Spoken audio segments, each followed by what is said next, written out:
Ce frère vient d'Abengourou. Wow. Voilà. Il disait qu'il travaille dans une entreprise minière, c'est-à-dire qu'il était dans les histoires de vente d'or, échange d'or et autres.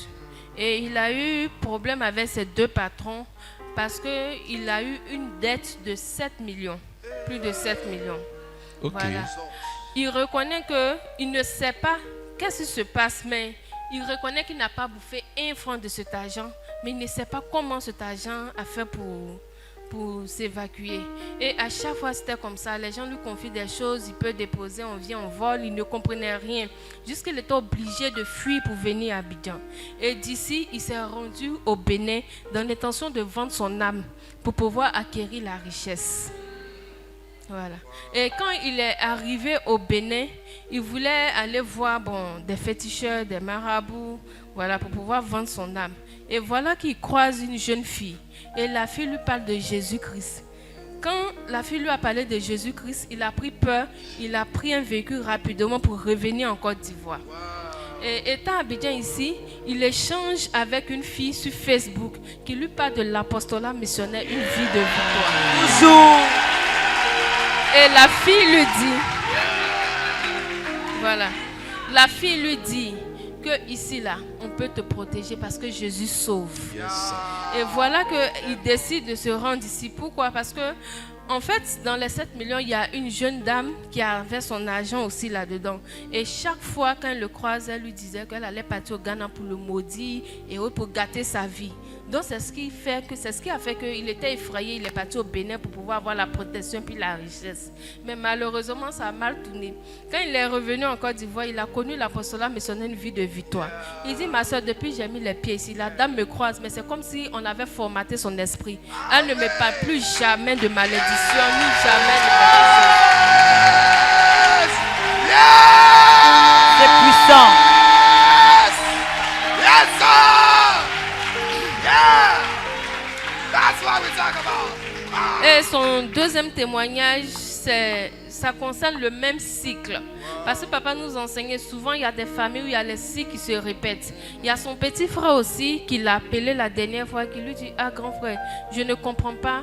Le dimanche passé, il dit, je ne comprends pas qu'il y a quelque chose qui ne va pas. Je vends, mais il y a des manquants. Et puis à chaque fois, je commence à faire des pertes. Effectivement, la même chose qui t'est arrivée est en train de m'arriver.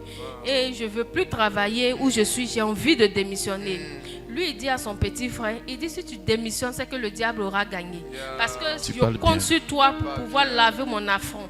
Si toi, tu démissionnes, c'est comme si j'avais réellement bouffé cet argent. Il faut rester, je vais prier. Je suis à l'apostolat missionnaire, une vie de victoire. Et lorsque je vais prier... Tu parles bien, tu parles bien. Il dit de la même manière que les sorciers ne payent pas transport, Jésus même, il est omnipotent, omniscient. Donc il peut se trouver à tout moment. Même s'il est ici avec nous, il peut aussi se retrouver avec toi là-bas pour agir. Donc ne t'inquiète pas, reste tranquille, je vais prier. On va attraper ce voleur-là. Il dit le dimanche, c'était sa prière. Malheureusement, le soir, quand il a fini, il appelle son frère. Il dit, bon, ils ne l'ont pas encore attrapé. Il était sur le point d'attraper le voleur, mais malheureusement, ils ne l'ont pas attrapé.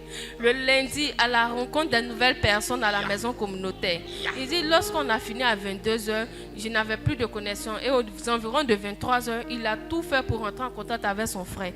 Quand il prend le téléphone, son frère dit, on vient à peine d'attraper le voleur.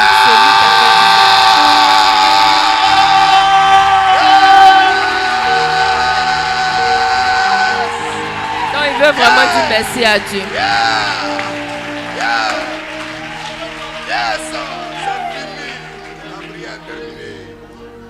Le dernier témoignage, action de grâce au Seigneur. Il y a notre frère qui est dans le département protocole. Voilà. Qui disait qu'il est étudiant à l'INGS. Il avait la possibilité de venir aux prières. Mais consciemment, il a décidé de ne plus venir. C'est-à-dire, il s'est levé un jour comme ça, il ne vient plus aux prières. Il a même archivé le groupe de la communauté pour ne même pas voir les messages. Et c'était comme ça. Il était à l'aise dans son confort. Et il y a sa maman qui est ici. Et à chaque fois, sa maman lui dit, viens, on va partir à la prière. Il trouvait toujours des arguments. Maman, je vais venir, je vais partir. Non, ne t'inquiète pas et autres. C'était comme ça. Et voilà qu'il devait passer un examen. C'est-à-dire, à l'INGS, il fallait faire le concours maintenant d'État, un examen d'État. Il fallait valider d'abord la licence. Quand il a repris le chemin de l'apostolat missionnaire, une vie de victoire, il a pu valider sa licence d'abord. Et lorsqu'il est venu ici, il dit, bon, je suis dans le département protocole. Il a commencé à se mettre au service. Et Dieu lui a fait grâce, il a pu valider le concours d'État. Donc aujourd'hui, il veut vraiment dire